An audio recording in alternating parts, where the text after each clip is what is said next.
Oi, estão vendo bem? Sim. Tá. Sim. Então, ó, isso daqui é um painel bizantino, né?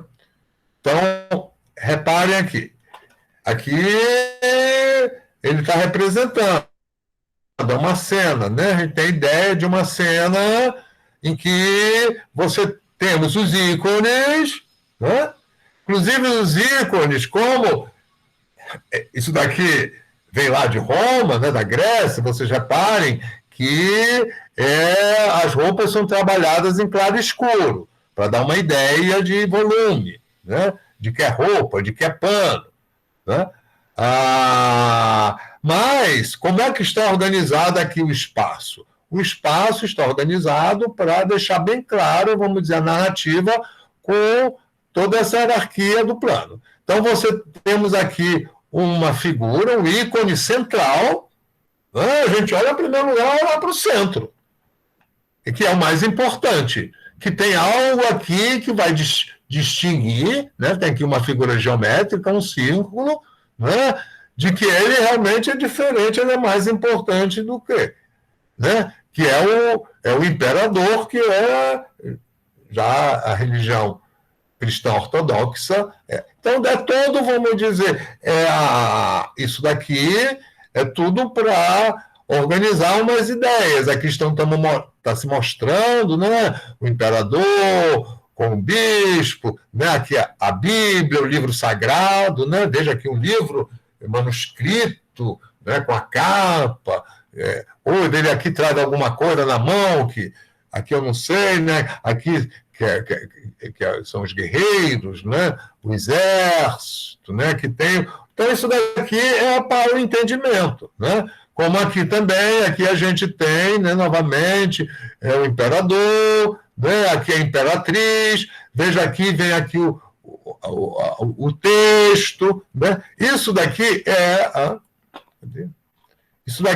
a visão bidimensional, né? Que pode ser feito, isso daqui no caso é em mosaico, mas pode ser feito também em pintura. Né? O mosaico, como aqui já é pintura com fundo dourado, né? Com ouro. Então, é sempre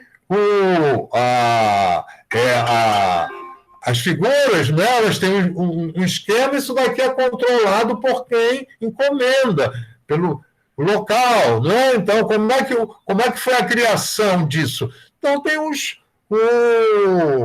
os pintores, né, da construção, porque isso tudo é feito. Vamos aqui aumentar um pouquinho. Isso é destinado às paredes, né? As paredes de onde? Das basílicas, das igrejas, não é? Eventualmente depois com o palácio. Né? Então, vamos passar agora aqui. Não, pera lá. Mudou aqui, dá para ver aqui?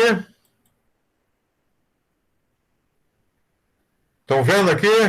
Sim. Mudou a imagem, né? Então, agora vamos aqui para o comecinho da Renascença, já o Renascimento, né? Então, a gente tem aqui também para a igreja, né? Destinado, é mural também para a igreja, isso daqui é o Masaccio, isso daqui é em Florença, né? Também tem o mesmo propósito, só que aqui tem uma coisa nova, né? Tem essa novidade que é o ilusionismo. O ilusionismo que só é possível, o ilusionismo pictórico, né? Além das figuras, se usar o claro escuro, né? Para dar a ideia de volume, né? As figuras elas são arrumadas, os ícones, de tal forma que pareça que um está na frente, outro está atrás, a gente tem a sensação de espacialidade, né? Quem está na frente, quem está atrás, como também o espaço, né? Ou seja, você tem um espaço onde a gente vê as figuras, tem uma correspondência, né, com o nosso campo visual, com a experiência visual. Né? Aqui, isso daqui também está mais claro, né? Então, o propósito é o mesmo, tem uma narrativa, né, tem um conhecimento da palavra, audiológico, né, tem uma história que se lê, um ensinamento que se lê no templo, na igreja, né, e que a imagem serve para ilustrar. Então, isso daqui, né, tem controle, como também lá na arte bizantina, como toda a arte antiga, tem um controle, evidentemente, da igreja, dos encomendantes, de quem fez a encomenda, né, para onde se destina, mas aqui o artista, aí já tem um artista, porque para criar isso daí depende da habilidade, do ponto de vista, ele é que vai fazer, digamos, as escolhas estéticas, né, como é que vai, qual é a forma, então ele vai apresentar, vai ter uma liberdade de, né, de como apresentar, fazer as figuras, não é? Esse daqui ele escolheu de perfil, esse daqui assim, não é? Então tem uma liberdade que antes, por que tem essa liberdade, essa individualidade? Por causa do fascínio, né? Do ilusionismo e do interesse que, né, já um novo público passa a ter nisso daí, e como eu quero repetir, isso tem a ver com o desenvolvimento, a utilização dos instrumentos ópticos. Você tem essa referência, né? Então, vamos para aqui.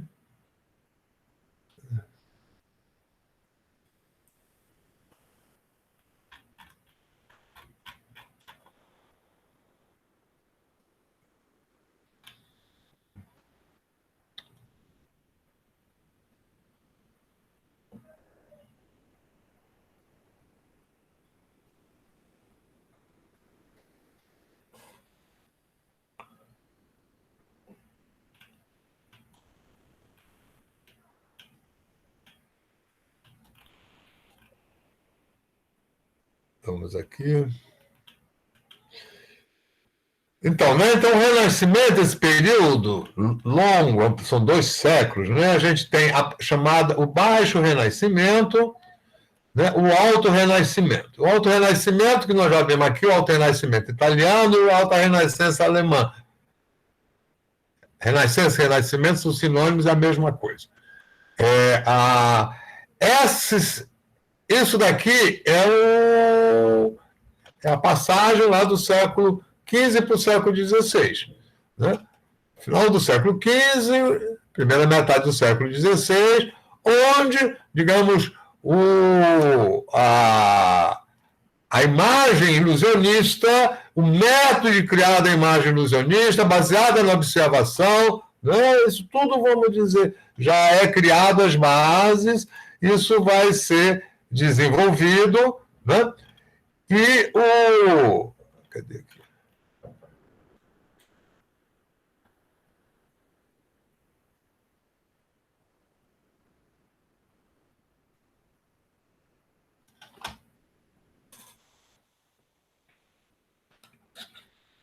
Espera aí, deixa eu entrar a imagem. Depois da Alta Renascença, ou seja, já na segunda metade, né, lá meados do século XVI, lá 1545, 50, 60, 70, né?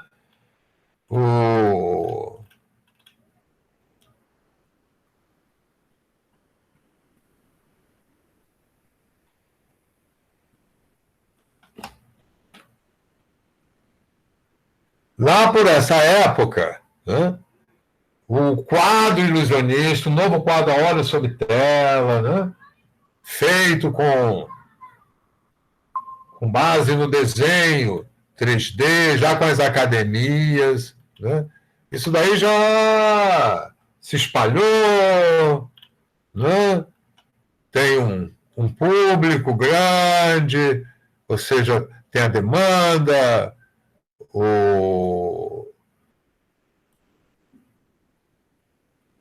Já tem um monte de nomes famosos, além esses gênios universais, Da Vinci, Rafael, Tiziano, mas tem muitos outros que a gente,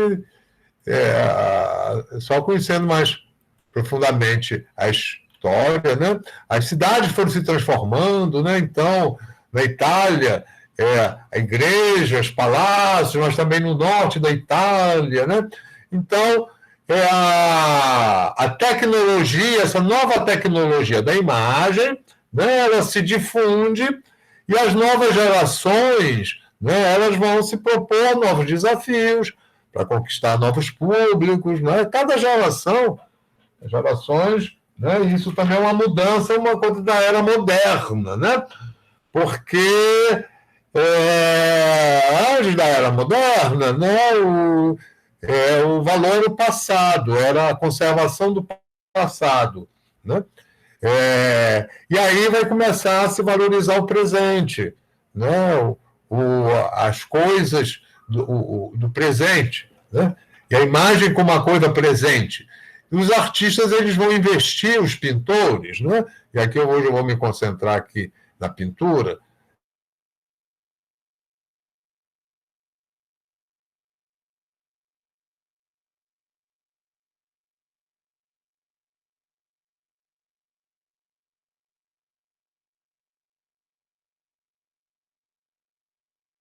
Ih, caiu.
Gente, o professor caiu.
Oi, tinha caído, né? Oi, professor, o que que houve? Ah, não sei, rapaz. Aqui foi o sistema, eu não fiz nada. Caramba, que doido. É. Bem, vocês Tava perderam. mandando mensagem pra você agora. Eu falei, o que que aconteceu? Onde é que eu estava? Eu estava aqui já Eu no maneirismo? tava no maneirismo, isso. Ah. Eu Na acho que, imagem. sabe o que, aqui está caindo muito internet, mas volta logo depois. Talvez tenha sido isso, tenha caído um instantinho e voltou, não sei. Mas estavam vendo isso daqui? Não, era outra imagem. Aqui? Não, não. É uma das primeiras. Aqui. Essa. Então vamos voltar aqui o Potormo, né? Então vamos voltar aqui. Que é a segunda metade já do século XVI, né? Em que, utilizando, né, já todo esse domínio do desenho 3D, da cor local, né, os, é, a, os pintores vão investir, né, em adotar essas cenas ao mesmo tempo de ser espetacular, maravilhoso, né, é, a, como também movimento, né? É, por quê? Porque já não, se dirige a um público, né? A um público mais amplo, em que não é somente a igreja, isso não se destina mais só às igrejas, mas também aos palácios, né? Aos palácios e palacetes dos novos ricos, né? Os comerciantes ricos, com o novo comércio, a descoberta da América, né? As novas rotas comerciais, o crescimento das cidades. Né? Então, surge, né, além da cultura religiosa, uma cultura palaciana, uma cultura cortesã, em que, né, os quadros, esses quadros ilusionistas, né, eles se destinam não mais para ilustrar a leitura, não mais simplesmente mas para outro tipo de comunicação que exige contemplação, né, a contemplação, decifração, né, exige uma nova atitude, como por exemplo aqui, né? Aqui, o que é isso daqui? Né? Então, se você contemplar, você vai é, a, você tendo informação, você vai identificar que isso daqui é Maria com o menino Jesus, aqui é José, né? Aqui é um estábulo, né? Então, é através mais importante aqui do que a história bíblica é como essa cena está mostrada. Como é que o que você vê na cena? É informação visual, né? Então você vai ver aqui essa mãe com o menino, né? Ela vestida, essa relação com os homens, como é que são as roupas, a arquitetura, né? Os anjos que descem, né? É uma informação que traz a um lugar distante, traz a informação visual.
Caramba, complicado aí. O professor não voltou.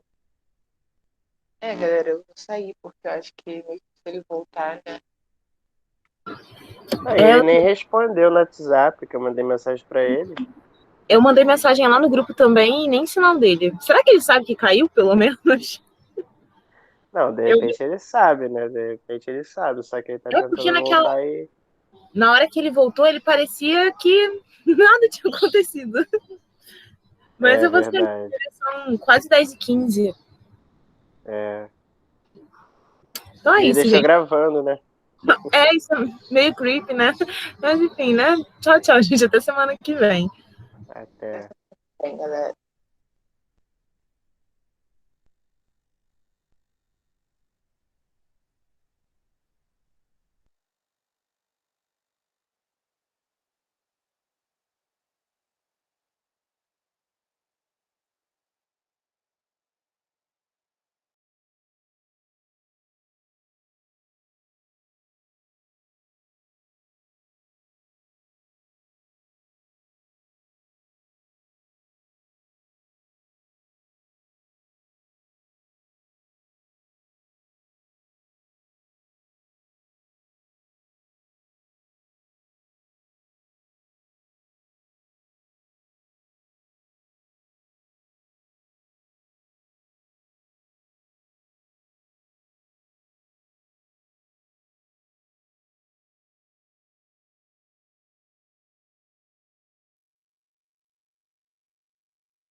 Caraca, o Rick, eu tinha uma pergunta pra fazer pra ele, mas beleza.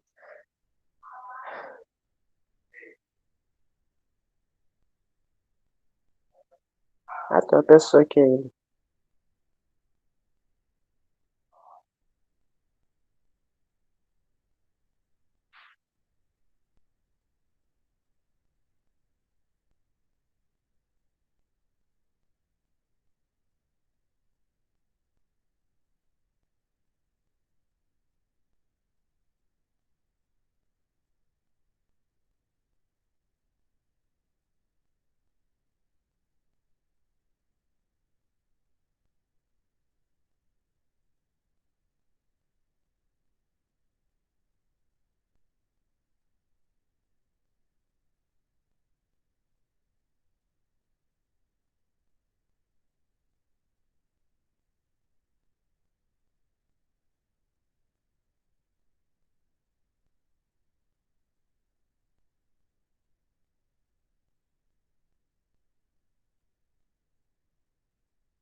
Opa, já saiu todo mundo, né? Ô, professor, saíram. Caiu o horário, mas é isso aí mesmo, paciência. Deixa eu interromper a gravação. Bem, vocês que ainda estão com o tempinho, tem alguma coisa? Deu para ir até o maneirismo, não deu? Deu, mas eu ia fazer outras perguntas, né? Da Você pode fazer, questão por mim tem tempo. Se você tiver do... tempo. Não, tranquilo, eu ia perguntar aquela hora que você estava falando da questão das estátuas, né? Das cores. A maioria das estátuas era sempre pintada de branco, ou tipo, eles deixavam em branco? Eu esqueci de fazer essa pergunta. Não, as estátuas na antiguidade, na Idade Média, elas eram pintadas. Aham, Inclusive na Grécia, os templos, hoje em dia, sabe-se que eles eram pintados, em Roma também. Isso já, essa noção que nós temos, né, da estátua branquinha, de mármore, ou a estátua de metal, na cor do metal, tal, isso daí é uma noção que vem já do século XVIII, com o entendi. desenvolvimento da história da arte, né? Uhum. Os historiadores, então, se imaginava que a estátua era assim, né? o, porque o que conheceram das ruínas, né? Chegou já no século XX, mas daí já é com estudo microscópico e tal, então descobriram. Ah, sim, já é mais atual, né? É atual. Não, isso é muito recente. É muito Aham. recente. Porque o impulso, né, é, do Renascimento foi, em termos de arte, foi a reconquista da qualidade, né, da estatuária greco-romana, né, e da arquitetura. O, esse ideal de beleza, né, é, com a pintura, né? A pintura buscando também o mesmo tipo de ideal, com a vantagem da cor, né? Da cor que trouxe a pintura a óleo. E aí mas toda a inspiração está no passado, né? No passado greco-romano. Inclusive a idealização da pintura, né? No tempo ainda do Da Vinci, que aí vai se afastando, né? Porque no princípio tudo realmente a partir de 10, a partir de formas geométricas, né? E aí a referência eram as descobertas arqueológicas, né?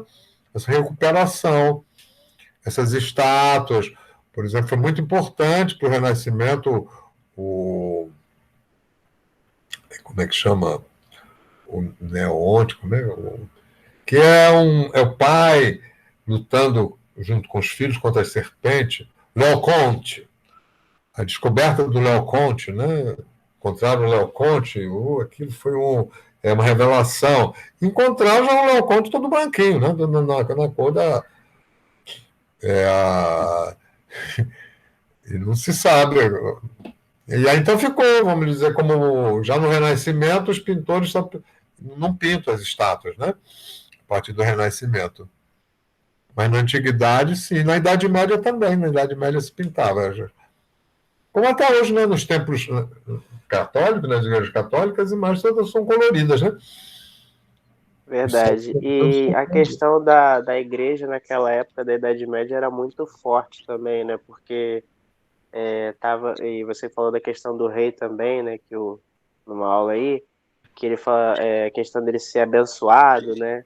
Que ele foi abençoado pelos deuses, não foi isso?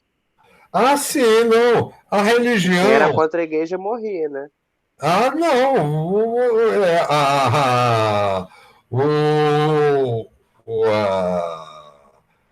Todo povo, né? O que uniu o povo é a língua e a religião, né? Os gregos. Os gregos eles eram separados politicamente, mas eles todos tinham uma mesma língua e uma mesma religião. Então, por isso que são os gregos, né? E a cultura, todos os povos são a religião, né? Aí você tem a antiguidade, mas você não tem só os gregos e romanos. É mais ou menos uma coisa. Você tem os judeus, né? Então já é outro tipo, já é outra língua, já é outro povo, né? Você tem lá os persas, você tem lá os egípcios, né? E você tem vamos dizer a cultura local, né? O coletivo, tá? Primeiro que o indivíduo não existe sem o coletivo, né? Mas até o Renascimento, né? O indivíduo ele não tem muita voz, não. A não ser o indivíduo, vamos dizer, o superpoderoso, né? Lá o chefe do exército, o rei, que tem individualidade, né?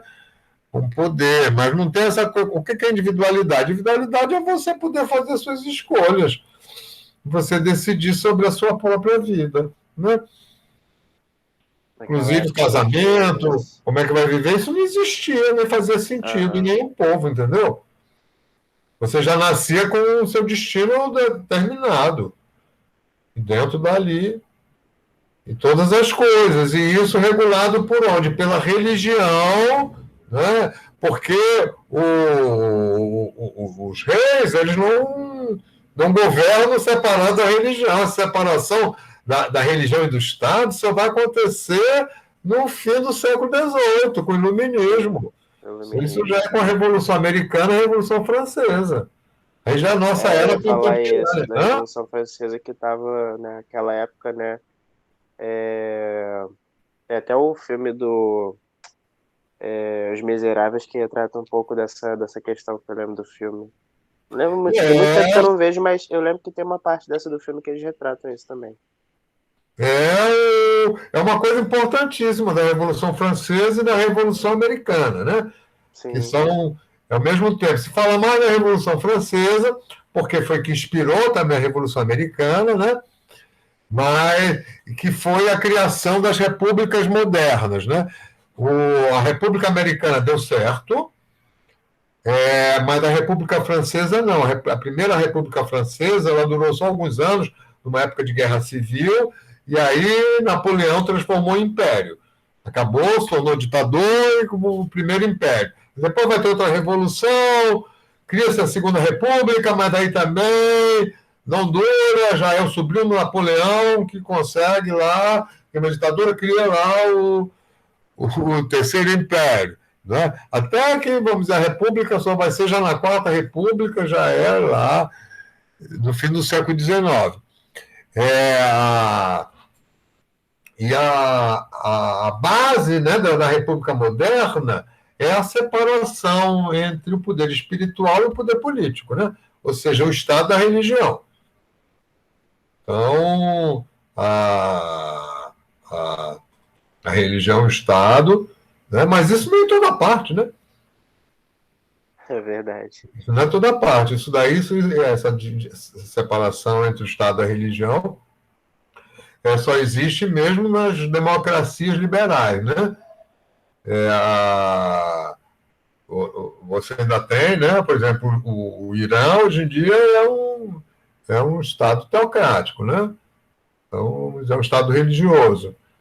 Né? Tem tentativas aí de criação de Estado Islâmico. Sim, Né? sim, tem guerras até hoje por conta disso. Tem guerras até hoje, exatamente. Incrível, né, cara? Como é que desde antigamente até hoje, né? É isso, né? Mas Guerra, né, por causa disso. O antigo tem precedência, né? E tem a força exatamente da antiguidade. E é aquilo também, né? Se você, tipo, vai levando vamos dizer, a ira, né, com você só vai prolongando, né? Sim. Então acho que é uma coisa bem, assim, difícil, né, para eles lá com essa guerra toda. E imagina agora numa pandemia, né? Fico pensando às vezes nisso. Como é que deve estar sendo para eles lá, né? Por mais que Olha, você sabe que hoje. Parece que no Irã está sendo muito trágico, né? Não, com certeza. Mas no Oriente, no Extremo Oriente, assim, lá em China, Japão, Singapura, né? Vietnã, lá esse lado assim do Oriente, a pandemia não está tendo muito. Não, já está normal. Porque eles têm já na Austrália... sociedade deles, né, muito distanciamento social, já estão habituados a usar máscara há muito tempo. Né? Sim. Você soube que na Austrália já voltou a normalizar as coisas lá, já tem show, não sei o quê. Na China toda só o número de mortos é o que morre uma pessoa. Aqui no Brasil, uma vez por dia. Pra tu ver. Pois é. Agora, não em outros. Agora, essa coisa né, da separação da religião do Estado, né, é uma coisa que tem, vamos dizer, o comunismo, que era ateu, mas, de certa forma, né, através da ideologia, ligou de novamente o Estado a uma espécie de religião. Né? A ideologia depois vira uma religião. Né? Sim. Não é mais Quando você fala em ideologia, você já não está mais no racionalismo filosófico, né? Não, porque você meio que muda a cabeça, né? Não, é questão de fé, é questão de acreditar. Fé, Você, como tipo, discutiu, né? você tem que não pode ser contra a igreja, você tem que apoiar, você tem que seguir, né? Mesmo que você não seja, sei lá, um sábio, você tem que seguir a igreja, né? Mas Seguir. isso mas você sabe, mas não havia contradição, né?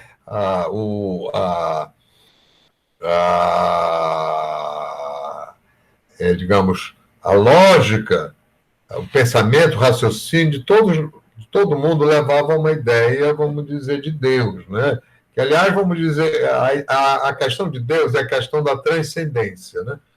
A questão do ir além, por que as coisas acontecem, né? O, é, que envolve muitos raciocínios, né? O, a, o materialismo, chamado materialismo, né? E que vai ser uma das bases do ateísmo, né? Para a negação de Deus, né? O materialismo ele tem duas origens, né? Uma origem lá no princípio da filosofia da Grécia, né? Porque a filosofia na Grécia ela começou com a questão: qual é o princípio de todas as coisas? Aquilo que está em todas as coisas, de todas as coisas vem e para onde todas as coisas voltam, né? Isso que é, digamos assim, a generalização da percepção do conhecimento, né? De que a água se transforma em vapor, o vapor volta à água, a terra se esfarela, a rocha se esfarela, forma areia, as coisas mudam, não é circulo. O ser humano morre, vira o corpo, né? Então, vamos dizer, uma ideia de que tem algo que está em todas as coisas, um princípio, né, que explicaria, não é o ponto de partida da filosofia, né? Da filosofia ocidental, é a filosofia, porque é que ficou sempre se dando novas ideias até hoje, né? É essa, não é quem criou o mundo. É como se já tivesse tudo programado, né? Tudo certinho, né? Tudo pré-escrito já. Não, Né? eles pensavam que o mundo não foi criado, jamais foi criado, as coisas sempre foram assim como são. Agora tudo muda, né? Nasce, morre e tal. A água evapora, né? O vulcão explode, depois passa, tudo pá. E tem, digamos, uma continuidade, né? Para o conhecimento deles, então, né, sempre tinha havido ser humano, os seres humanos eram sempre do mesmo jeito, né? Diferentes uns dos outros, mas a gente pode diferenciar os humanos dos cavalos. Os rios, então, para eles, e sempre. Porque a criação, para os gregos, né, dado pela mitologia, é uma visão, digamos assim, muito interessante isso. É uma visão cósmica, sexual. É uma transação de Geia com o céu, que eu acho que é Urano, né?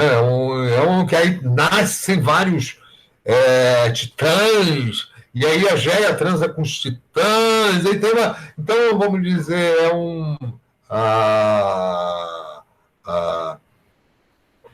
origem, né, digamos assim, mitológica, mítica, não é um ser que criou, mas vamos dizer, das potências físicas que surgem. E a filosofia grega não vai entrar nessa questão, ela vai partir de que, vamos dizer, tudo sempre está aí.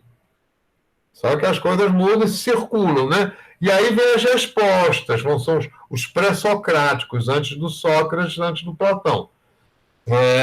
A primeira vai ser a água, depois vai ser o ar, a respiração, né? E vai ter um que vai chegar, que vai ser a ideia, vamos dizer, das partículas mínimas, que ele vai chamar de átomos. Tudo seria constituído de átomos que estariam sempre circulando, girando. E o átomo é imaginado como uma partícula, uma coisa material, né? Sim, o mundo surgindo a partir dos átomos e isso se expandindo ao redor da vida, né? Do mundo em geral. Não, digamos, na visão, essa visão grega, antiga materialista, né? Tudo é composto de átomos, os átomos estão sempre aí, e conforme essa reorganização que as coisas mudam, volta a ser, né? Entende? Então, tudo.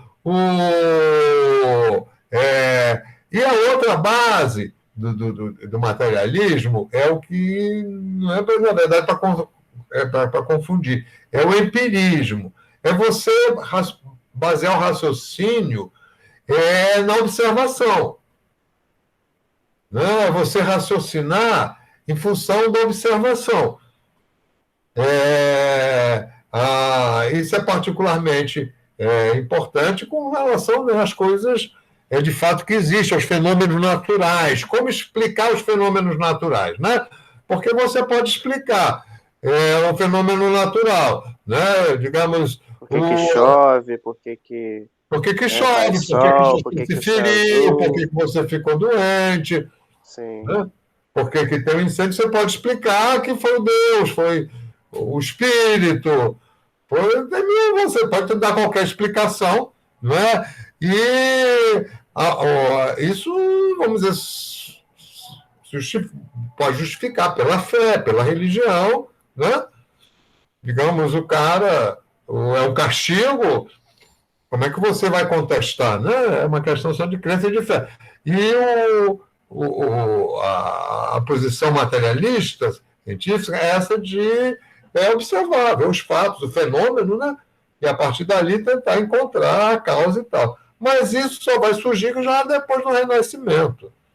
Entende? Esse tipo de abordagem, de entender as coisas a partir dos fatos, da observação, comparando observações, etc. Então, isso só vai surgir no Renascimento. E aí, no Renascimento, isso vai encontrar, vai bater de frente, porque tudo se explicava por Deus. Aquilo que, vamos dizer, as pessoas não sabiam explicar, porque já estavam fazendo padrão, o que não tinha explicação, tinha uma explicação, sempre se encontrava, que era Deus. E ninguém duvidava disso.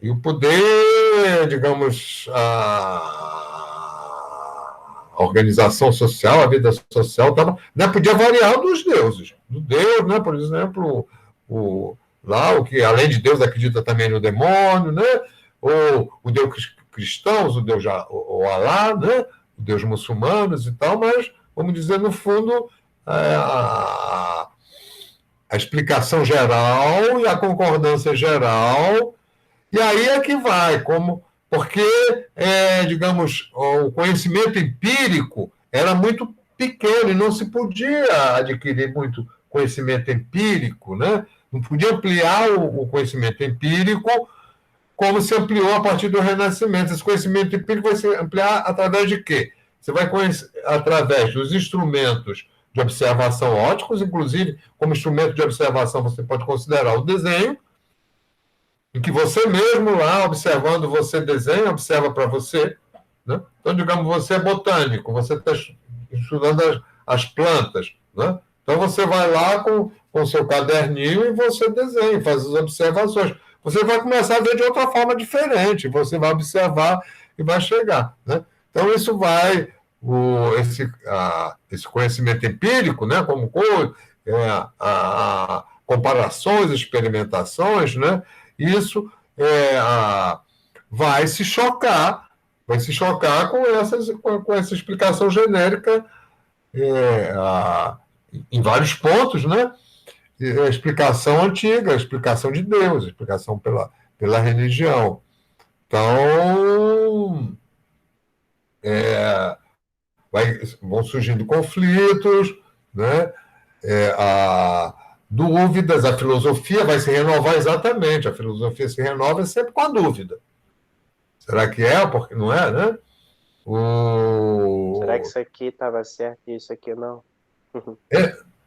É isso que desenvolve. E aí os meios de observação, de experimentação, eles vão sendo cada vez mais vão avançar cada vez mais, não é? Vão avançar cada vez mais. E aí vai se começar, né? Isso é muito importante. O materialismo ele é muito forte no final do século XVIII e no século XIX, né? Porque aí, digamos, é quando também a ciência vai se organizar, né? Porque antes do século XIX a gente tem os filósofos e a academia formava os advogados, os filósofos, os teólogos, os filósofos que se ocupam com a questão de Deus, né? E havia essa, vamos dizer, ninguém nem tinha coragem de dizer que não acreditava em Deus, né? Você vai Isso conhecer aí assim, seria alguns filósofos seria que um dizem baque, que né, pra igreja. Como? Seria um baque para a igreja alguém ouvir isso, né? Mas olha, gente, a igreja, imagina só, a igreja era um lugar de encontro de todo mundo. Uhum. A vida das pessoas cotidiana dependia da igreja, não é a igreja hoje. Não, totalmente diferente. Entende? A igreja era o centro da cidade. Eu ainda vivi isso. Eu nasci em Manaus, cresci em Manaus, Manaus ainda era pequena, 130 mil habitantes. Né? Então, a missa de domingo era um ponto de encontro social. Você ia na missa, você ia encontrar as pessoas. Depois da missa tinha os acontecimentos, inclusive os horários. Tinha a missa da manhã, né? Por exemplo, bem cedo, de quem ia trabalhar, não queria coisa. Mas a missa de domingo, a missa das 9 horas, das 10 horas, ou a missa da tarde, do final da tarde. Né? Como em torno da igreja, né? O comércio, a feira, ali se faziam os negócios. Né? Então, a igreja tinha uma. Você está excluído, você estava fora da sociedade, estava à margem, né?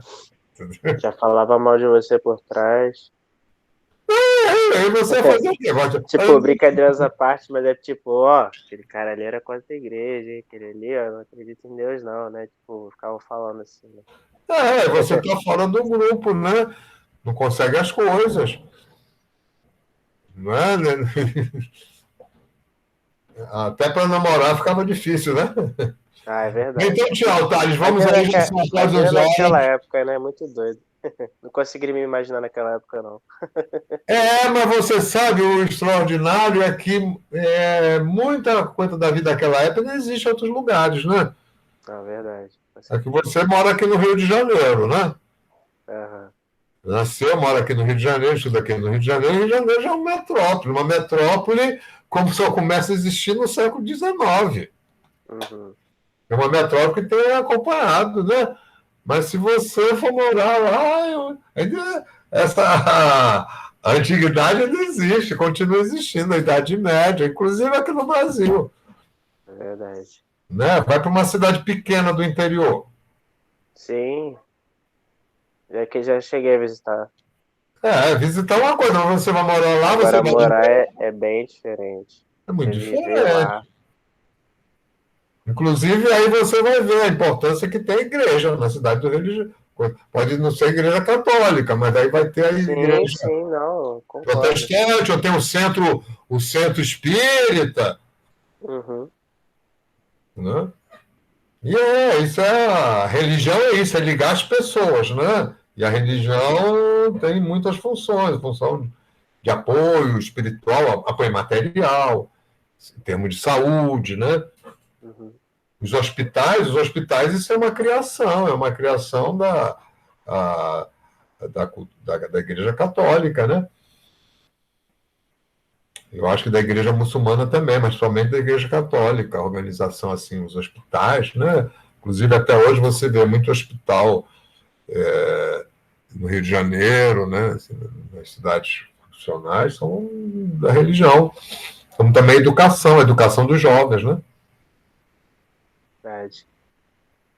Da religião. Então, meu querido, vamos lá até semana que vem. Até terça, então, professor. Obrigado aí pela aula de novo. Boa semana aí. Igualmente. Tchau, tchau. Tchau.